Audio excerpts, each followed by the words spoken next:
for anyone who hasn't heard of it yet, what's the new direct replacement category and what makes it different from traditional aftermarket radios? To be completely honest with you, you probably said it in the best term possible, and that's category. Yes. So the way that I consider it is there's always been single DIN and double DIN, and it was like that for about 20 years without any change whatsoever. And there was modular that came around, but for me, modular really didn't take off because it lacked that integration aspect, but that's where we did it differently. So when we came out with direct replacement, we consider this an entire category because we partnered with Idatalink Maestro. And it was with their help that it allows us to put our components for the receiver and the panel into the factory locations.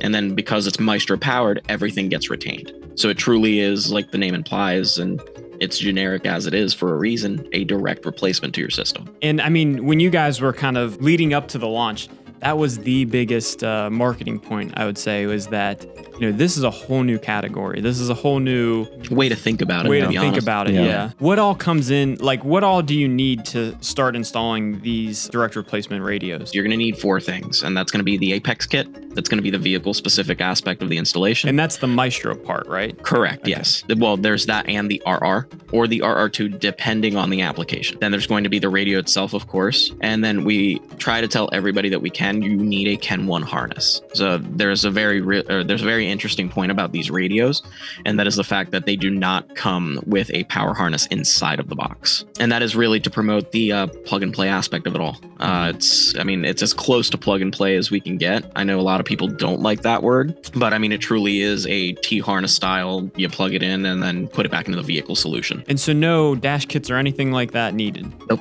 Right. Nothing like that. So when you open the Apex kit, realistically what you get is a bracket or a series of brackets that are a hardened metal and that T-harness style solution for the vehicle. So it really is, you put it right back into the factory location, and then from there, you just put the OEM paneling back. One thing that I found interesting kind of when this was all coming up was I heard a stat that says about 19% of 2020 vehicles were upgradable. Given this, the direct replacement solution, that number goes up much higher. I heard up towards 70%. Now that opens up a big market for dealers. Absolutely. Yeah. So that's one of my favorite things, especially when you're presenting or when I'm presenting direct replacement. Seeing that graph go from 2005, where it's at 95, 96% of vehicles can get their radio replaced, dropped all the way down to 19% in 2022 vehicles. It's enough to scare people. Mm-hmm.